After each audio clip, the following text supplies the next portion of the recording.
এবং আমার মনে হয় আমাদের বিভিন্ন বাহিনী, সেনাবাহিনী, পুলিশ বাহিনী, র্যাব, বিজিবি, তাদের সন্তানরা তো বাংলাদেশে রয়েছেন। তাদের সন্তানরা কি এই যে হুমকি প্রত্যেক নাগরিকের বিরুদ্ধে, যে বাসায়ও নিরাপদ নয়, তাদের ক্ষেত্রে কি এই হুমকিটা কার্যকর নয়?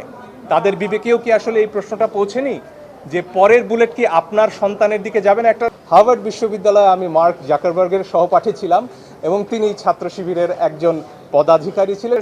পাহাড়ে যে অত্যাচার করা হয় পরীক্ষামূলকভাবে, একসময় সেই নিপীড়ন নেমে আসে সমতলে। আমরা আর কতদিন অপেক্ষা করব যে আমার ঘরে গুলি আসা পর্যন্ত আমি চুপ থাকব?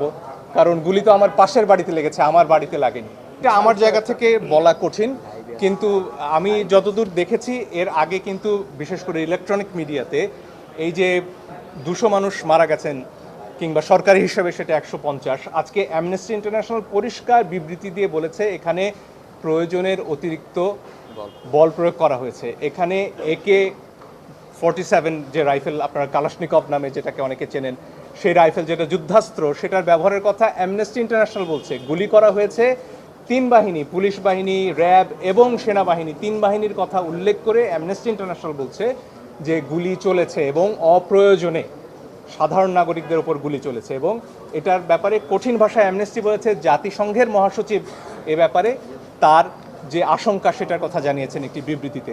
ফলে আমরা যে কথাগুলো আসলে আদালতে বলেছি এটা আন্তর্জাতিক অঙ্গনেও ধ্বনিত প্রতিধ্বনিত হচ্ছে। ফলে এটা নতুন কোনো কথা নয় এবং তার প্রভাব আসলে আমাদের যে বাহিনীগুলো রয়েছে তাদের মধ্যে পড়েছে কিনা সেটা আমার পক্ষে বলা সম্ভব নয়। কিন্তু এতটুকু জানি যারা মারা গেছে তারা কোনো নির্দিষ্ট দলের কারো সন্তান নয়। বুলেট যখন একটি বাসায় এসে মা তার সন্তানকে ঘুম পাড়িয়ে বারান্দায় এসেছেন, তাকে হত্যা করেছে একটি বুলেট, সে বুলেট জিজ্ঞেস করেনি আপনি কোন দল করেন। এবং আমার মনে হয় আমাদের বিভিন্ন বাহিনী, সেনাবাহিনী, পুলিশ বাহিনী, র্যাব, বিজিবি, তাদের সন্তানরা তো বাংলাদেশে রয়েছেন। তাদের সন্তানরা কি এই যে হুমকি প্রত্যেক নাগরিকের বিরুদ্ধে, যে বাসায়ও নিরাপদ নয়, তাদের ক্ষেত্রে কি এই হুমকিটা কার্যকর নয়?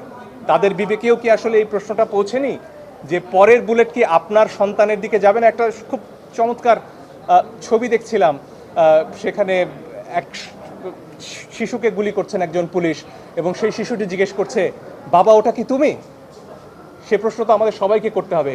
আমাদের কল্পনা চাকমার একটি উক্তি ঘুরে বেড়াচ্ছে, সেখানে বলা হচ্ছিল যে পাহাড়ে যে অত্যাচার করা হয় পরীক্ষামূলকভাবে, একসময় সেই নিপীড়ন নেমে আসে সমতলে। আমরা আর কতদিন অপেক্ষা করব যে আমার ঘরে গুলি আসা পর্যন্ত আমি চুপ থাকব? কারণ গুলি তো আমার পাশের বাড়িতে লেগেছে, আমার বাড়িতে লাগেনি। এই ব্যাপারে একটা কথা দ্ব্যর্থহীনভাবে বলতে চাই, আমি কোনো সময় কোনো রাজনৈতিক দলের সাথে জড়িত ছিলাম না।